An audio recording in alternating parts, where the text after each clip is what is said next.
안녕하세요. 안녕하세요. 호주 사는 친구 헤이즐입니다. 오늘은 저희가 지난 시간에 계속 이어서 저희가 브랜드 창업 아이템 찾기부터 시작을 해서 공장을 찾았을 때 어떻게 생산을 해야 되는지 그거에 대해서 얘기를 했는데요. 근데 공장에서 해서 제품이 나왔어. 그럼 그냥 판매를 하면 되냐? 온라인에 판매를 하냐? 오프라인에 판매를 하냐? 어떻게 마케팅을 접근해서 나가냐? 할 때 가장 먼저 하셔야 될 부분이 있는데요. 통신 판매업 신고를 하셔야 돼요. 내가 온라인으로 물건을 판매하고 싶다면 꼭 통신 판매업 신고를 하셔야 되는데 이게 많이들 모르세요. 사실 제가 주변에 건너 아는 분들 되게 오랫동안 블로그로 물건을 판매를 하셨는데 물건 판매하고 내가 세금 내고 뭐 사업자 행동하고 있으니까 이거를 뭐 필요해? 라고 생각했는데 누가 그걸 신고를 한 거예요. 그래서 신고를 당해가지고 내가 통신 판매업이 없이 블로그로 계속 물건을 판매를 했던 거죠. 그럼 사업자 등록증이랑 다른 거죠?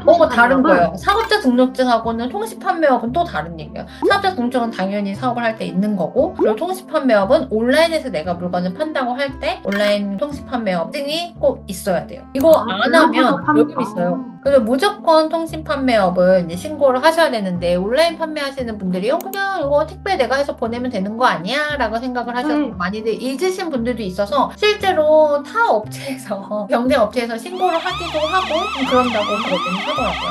꼭 확인하시고 하셔야 돼요. 그 사업자가 통신 판매업이 있는지 없는지 어떻게 알고 신고를 해요? 요즘에는 블로그에도 이렇게 밑에 쭉 내려가시면 블로그에도 내가 이 물건을 판매하면 사업자 정보를 의무적으로 넣게 되어 있어요. 블로그로도 물건 많이 판매하시잖아요. 근데 뭐 스토어팜이나 저희가 알고 있는 뭐 쿠팡 이런 데서는 통신자 번호를 이제 요구를 하는 곳이 있고 근데 그거 이제 표시를 하게끔 되어 있어요. 그렇군요. 네. 그걸 노출하게 되어 있어요. 그래서 만약에 안 한다 그러면 15일간의 영업 정지라던가 아니면 10,000원의 과태료가 부과될 수 있으니까 꼭 확인하시고 신고를 하셔야 돼요. 근데 되게 간단해요. 되게 간단하게 할 수 있는데 이거를 모르고 놓치시는 분들이 계시더라고요. 사업자가 있더라도 내가 온라인에서 물건을 판다 하면 통신 판매업은 무조건 있으셔야 합니다. 그러면 온라인에서 판매한다고 하면은 정말 모든 사람이 다 있어야 되는 거예요? 그건 아니에요. 약간 저희가 6개월 동안의 판매 건수를 봤을 때 통신 판매 거래 건수가 20회 미만. 6개월 동안 20회면 사실 물건을 판매한 건 아니죠. 20회 미만이거나 아니면 총 거래 금액이 뭐 1,200만 원이 넘지 않는다. 그런 거는 간이 사업자로 되기 때문에 그런 분들은 아직은 통신 판매업 신고 면제 해당자가 되기는 하세요. 통신 판매업 신고하고 싶네요. 매출이 엄청 많아서 통신 판매업 신고하고 싶네요. 그래서 저희가 신고를 할 때는 되게 요즘에 간단하게 인터넷으로 신청을 하실 수도 있고 아니면 직접 시청에 방문을 하셔가지고 하실 수 있는 방법이 있어요. 근데 워낙 이제 인터넷으로 많이 할 수 있으니까 간단하게 찾아보시면서 하실 수 있으실 거예요. 그래서 처음에 이제 통신 판매업 신고를 할 때 가장 중요한 준비물 사업자 등록증 당연히 있어야 되고요. 그리고 신분증, 구매 안전 서비스 이용 확인증이라는 게 필요해요. 그게 있어야지 통신 판매업을 신고를 할 수가 있어요. 그럼 구매 안전 서비스 이용 확인증?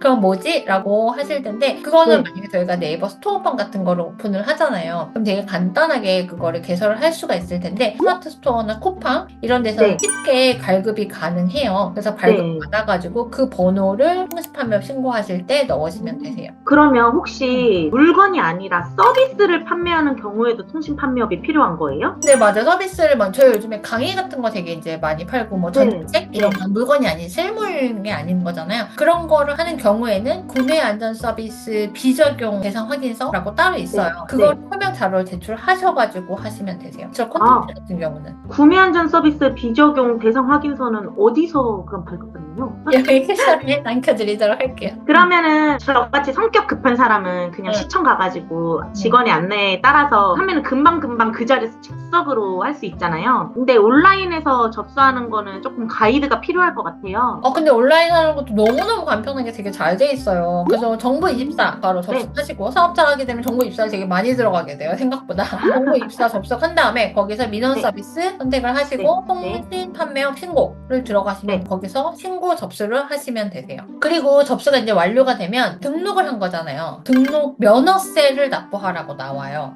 그럼 그 공짜가 아니었어요? 공짜가 아니죠.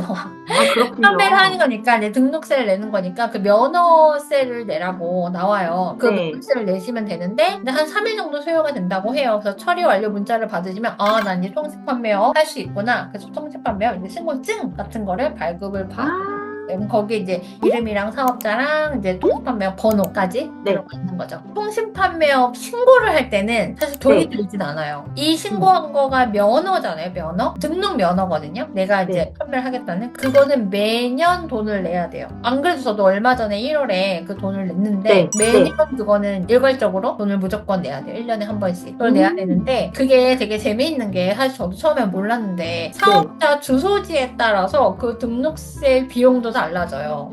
되게 신기하죠. 그래서 만약에 도시 규모가 내가 있는 사업자 그 주소에 그 도시 네. 규모가 50만 명 이상 되게 큰 도시이다. 그러면은 네. 1년 등록세가 4,500원.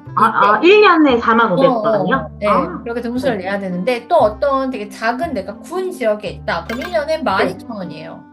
그러니까 되게 고정 지출에선 큰 거죠. 만약에 내가 진짜 매출이 많다면 상관이 없지만 내 매출 적은 부분에서도 이것도 사실 차이가 꽤 크기도 하고 또 어떤 분들은 되게 사업자를 여러 개를 갖고 하시는 분들도 계세요. 10개씩 하시는 분들도 계시더라고요. 그런 분들한테는 사실 이게 45,000원이면 45만 원, 12만 원과 45만 원도 되게 큰 차이잖아요. 그런 거를 이제 확인하셔가지고 사업자 주소를 내기도 하시더라고요. 그러면 아까 1년에 한 번씩 면허세를 낸다고 하셨는데 그럼 제가 만약에 11월에 통신판매업 신고를 했어요. 그러면 이제 내년 11월 딱 1년 지나서 부과가 되는 건가요? 아니요, 무조건 1월 1일에 부과가 돼요. 그러면은 한 번 냈고 처음에 할 때 신고했으니까 한 번 4만 원, 뭐 4,500원 냈고 1월 1일에 다 4,500원 다시 내야 돼요. 그러면은 12월 달에는 신고를 하면은 약간 손해겠네요? 그쵸, 손해긴 한데 내가 이제 그때 사업을 시작하기로 했으면 이제 어쩔 수 없는 건데 아니면 내가 간이사업자 기간이 있으면 잘 따져서 간이사업자 기간은 내지 않고 끝나고서는 하는 것도 약간 팁이라고 볼 수 있겠죠.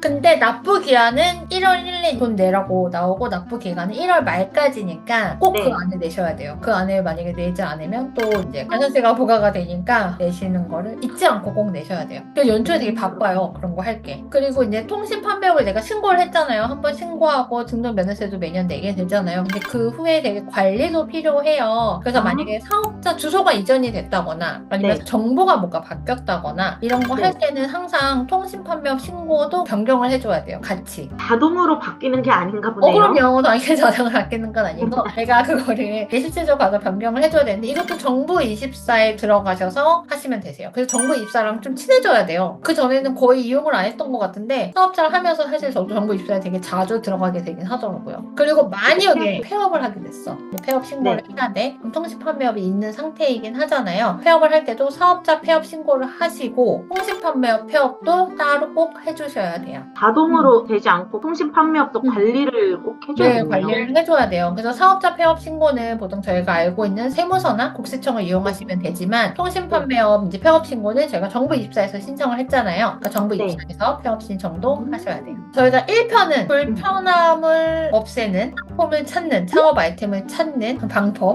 그거에 대해서 이야기를 했었고 2편은 이제 그 아이템을 찾았어. 그럼 내가 생산을 할 수 있는 제조사를 찾아야 돼. 제조사에서 어떻게 공장하고 얘기를 해야 되는지 기본 OEM, ODM, OBM까지 얘기했던 부분을 얘기했었고요. 오늘은 이제 그 나온 물건을 내가 온라인으로 판매를 하고 싶어. 그랬을 때 가장 기본 중에 기본이에요. 통신판매업 신고하는 거. 근데 이거를 의외로 모르고 난 사업자가 있으니까 통신판매업 신고 안 해도 되겠지? 라고 하시는 분들이 많으시더라고요.